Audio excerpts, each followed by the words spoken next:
I think it shows that Trump is like built different, and like he's not doing this for the benefit. Like he was already a billionaire before, nice properties around the world. Like he's doing it because he cares about people, and I think, like you said, all the stuff he's going through shows it. Because like if I just wanted the power, if I just wanted the money or fame, like I any other politician would have dropped out, like criminal cases, all that. But I think it shows that he's in it for the people, and that's why he wants to continue. Man, where can I get some of that Kool-Aid? You ever have a massive brain fart where you just can't remember something or you lose your train of thought? I think it's safe to say we've all had those moments, but for Donald Trump, it's become a routine part of his daily existence. Beautiful, right?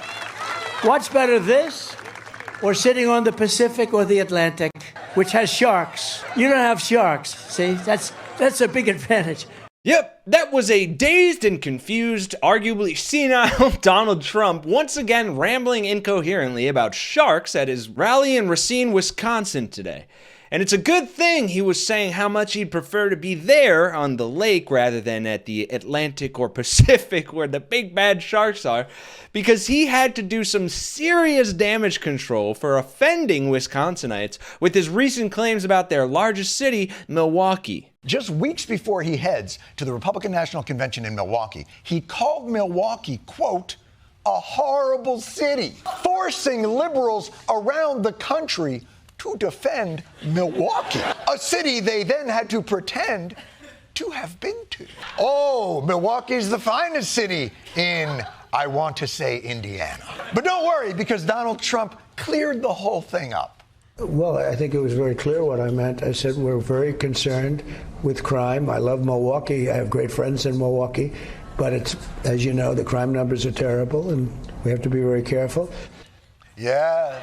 Lots of criminals in Milwaukee. Are you talking about now, sir, or when you and your felonious friends come to town? Right. Thank you, John. And here is Donald Trump starting off his deranged speech, trying to do some damage control and save face for those comments. Thank you very much. Wow. And I love Milwaukee. I was the one that picked Milwaukee, I have to tell you. I was the one that picked it. These lying people that they say, oh, he doesn't like Milwaukee. I love Milwaukee. I said, you got to fix the crime. We all know that. You got to make sure the election's honest.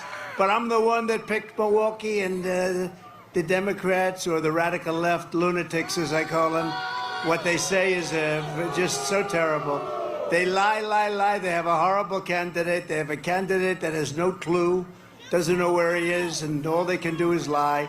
But just as with almost everything Trump says, that claim of the lying Democrats was a bit more of a projection, because he actually planned to stay in Chicago and travel to the Republican National Convention being held in Milwaukee from there, over 90 miles away. Judy, Rob, multiple sources told us that the city has been preparing for weeks now for former President Donald Trump to stay here in Chicago and travel from here to Milwaukee during next month's Republican National Convention. Those plans for Trump to stay in Chicago were confirmed by at least 3 people, including a high-ranking law enforcement official familiar with the decision and those ongoing conversations. But when pressed about that decision, the Trump campaign officials pushed back on ABC7, and they now say Trump is planning to stay in Milwaukee. Good old lying Trump, I call him. He folded like a dog.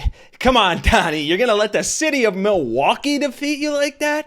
After the whole state of Wisconsin defeated you in 2020? Do you remember in 2016 we won, and then we did much better here in 2020, but lots of things happened. And then in the end we won. But by that time, it was a little late. Right. No, you friggin' didn't, Donald. Biden won Wisconsin in 2020 by over 20,000 votes. So either he's lying out his ass, or this is early onset dementia. And those are not mutually exclusive, mind you.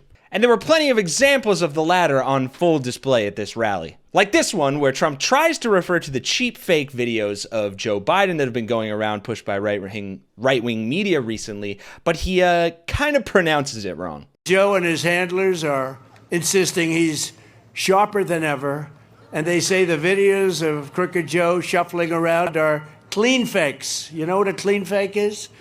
They're deceptively edited. They say they're deceptively edited. All of the mistakes that he's made every day. He can't go anywhere without a mistake. Well, that's rich coming from you, Donnie boy. Because your teleprompters must not have been working for you to slip up like this. Joe Biden's granting mass, he's going to formally grant a mass amnesty to millions of illegal aliens that came into our country. As much of a lie as that was, good for him for finally getting out the words. Let's just hope he doesn't have to take a citizen sip of water while he's there. To rapid citizenship so they can vote. And then, of course, you had Trump pre-spinning a bad debate that he probably won't show up to by accusing Joe Biden of being on drugs. He's going to be so pumped up. He's going to be pumped up. You know all that stuff that was missing about a month ago from the White House? What happened? Who left it? Somebody left it there. I wonder, let's see, somebody left a laptop in an office of a gentleman who was supposed to fix the laptop from hell. He never picked it up, and somebody didn't pick up hundreds of thousands of dollars worth of cocaine. I wonder who that could have been. Yeah, Donnie, I wonder who that could be. Donald Trump Jr.'s on cocaine. Don Jr.'s on coke. I have a cocaine addiction. He also had some wild claims about inflation. Take a look at our inflation, our real inflation. They said it was 10 for the last couple of years cumulatively. You take a look at inflation, and if you add different categories, which they don't, I think our inflation is between 40 and 50%. They say it's at 22%. 22%'s a lot. That's record setting. But Spoken like a guy who knows absolutely nothing about inflation. But Trump also went back to some of his greatest hits, employing Nazi logic and claiming his mass deportation will lower inflation and reduce housing costs. I will also stop inflation by stopping the invasion, rapidly reducing housing costs. You know, they're taking over our hotels. Think of it. You have people that come in illegally that don't speak the language. We don't even know the country. These are countries where we have nobody in our country that even understands the language. And they're living in luxury hotels in many cases. I don't even have to say how dumb or untrue that is, but what I do want to point out is that kid behind him wearing the "I'm voting for the convicted felon" shirt. And you people are worried about drag queens poisoning your kids? Give me a break. But the last moment I want to show you is one of those stupid culture war moments where Trump not only says the dumbest thing possible, but also just makes it so clear who he is as a person. We stand on the shoulders of the American giants who crossed the oceans, explored the continent, settled the Great Plains, won the Wild West, laid down the railroads, raised up those great, big, beautiful skyscrapers. Thank you very much. Thank you very much. Conquered the skies, fought 2 world wars and won, and we didn't have to change the name of the forts, by the way. Does anybody know what I mean by that? Fort Bragg is no longer Fort Bragg. We won 2 world wars.